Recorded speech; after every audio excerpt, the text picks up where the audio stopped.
Bismillahirrahmanirrahim. Assalamu alaikum dear student. This is me, your chemistry teacher. I hope you are all doing well. Today we are going to discuss ionization energy और ionization potential. बच्चे तो सबसे पहले ionization energy है क्या?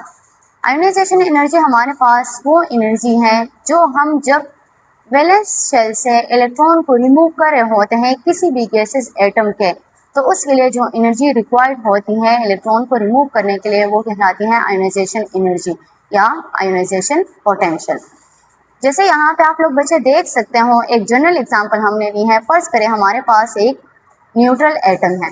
जब हम क्या कर रहे होते हैं, इसके वैलेंस शेल से एक इलेक्ट्रॉन रिमूव करवाते हैं तो ये हमारे पास क्या बनेगा, ये पॉजिटिव चार्ज इस पे आ जाएगा, ये कैटायन बन जाएगा। हम ऑलरेडी पढ़ चुके हैं कि जब कोई एटम इलेक्ट्रॉन को क्या करवाता है, लूज करता है, तो उस पर पॉजिटिव चार्ज आ जाता है, वो कैटायन बन जाता है और वो इलेक्ट्रॉन रिमूव हो जाता है। तो यहाँ पे आप लोग देख सकते हो ये वो एनर्जी है जो इस इलेक्ट्रॉन को रिमूव करने के लिए रिक्वायर्ड थी, जो क्या है लाती है आयोनाइजेशन एनर्जी।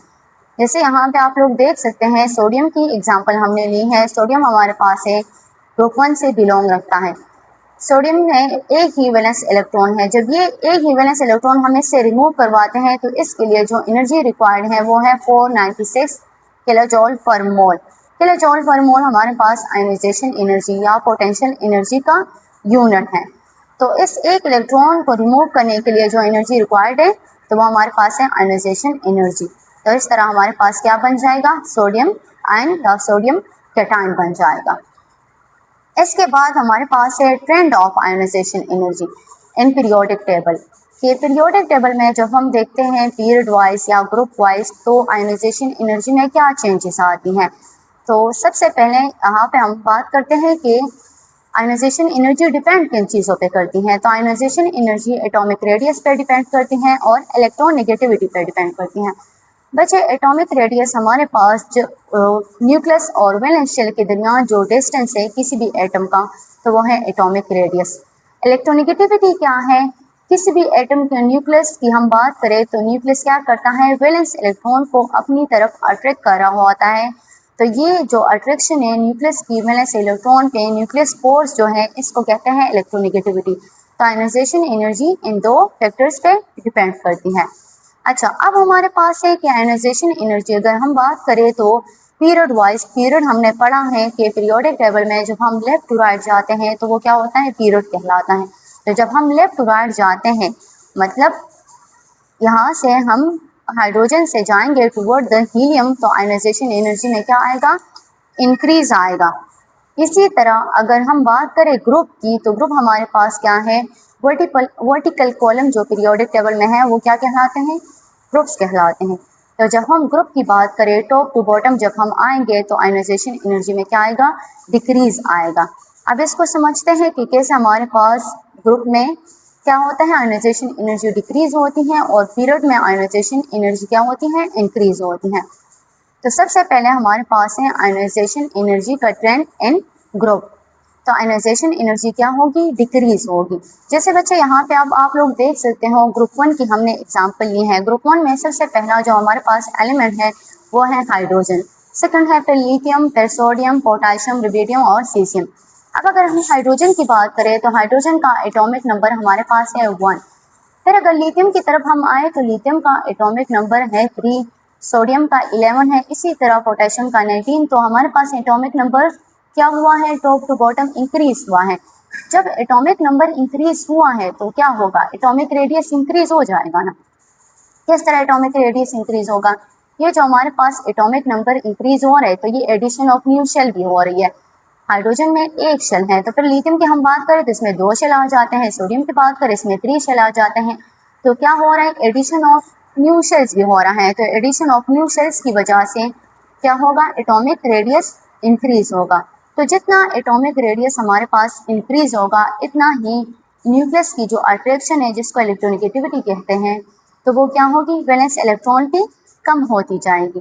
तो जब न्यूक्लियस की अट्रैक्शन उस पर कम है तो उन इलेक्ट्रॉन को निकालने के लिए हम क्या करें, हमें कम एनर्जी रिक्वायर्ड होगी, क्योंकि न्यूक्लियस ने उनको कम वो पकड़ा है, उसकी अट्रैक्शन न्यूक्लियस की उस पर कम है वैलेंस इलेक्ट्रॉन पे।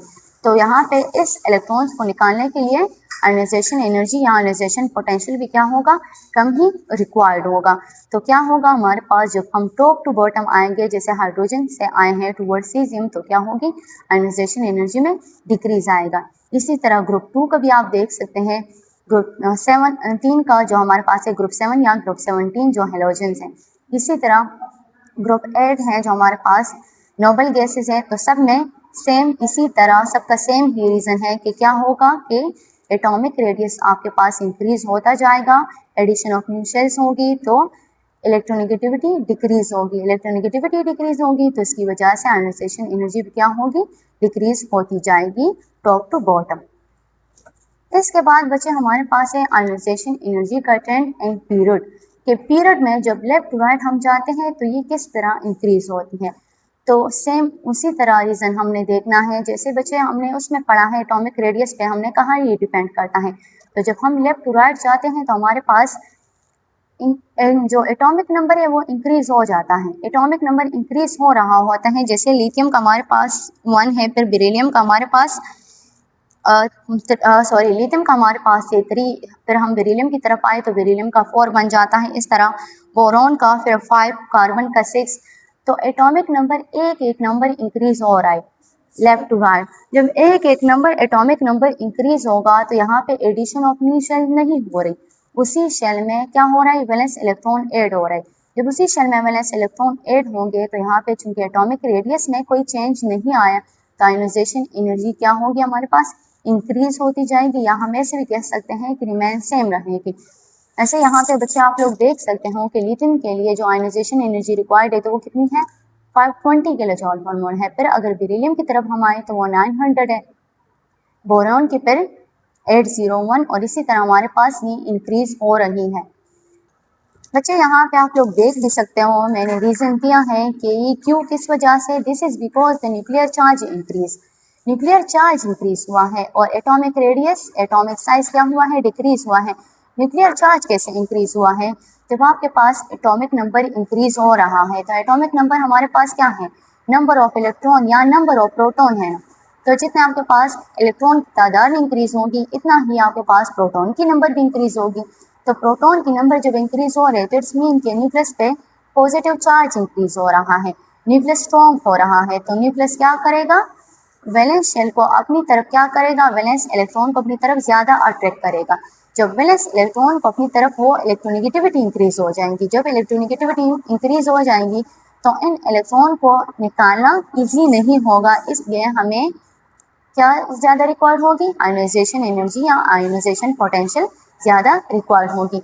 इसी तरह जितना हमारे पास एटॉमिक नंबर इंक्रीज होता जाएगा तो न्यूक्लियस का न्यूक्लियर अट्रैक्शन या इलेक्ट्रोनेगेटिविटी इंक्रीज होती जाएगी और क्या होगा, आयोनाइजेशन एनर्जी भी इंक्रीज होती जाएगी। उम्मीद है बच्चे आप लोगों को आज की इस लेक्चर की समझ आ गई होगी। फिर भी अगर आप लोगों को कोई कन्फ्यूजन है, कोई क्वेश्चन है तो आप लोग पूछ सकते हैं। चले, अल्लाह हाफिज़, थैंक यू सो मच।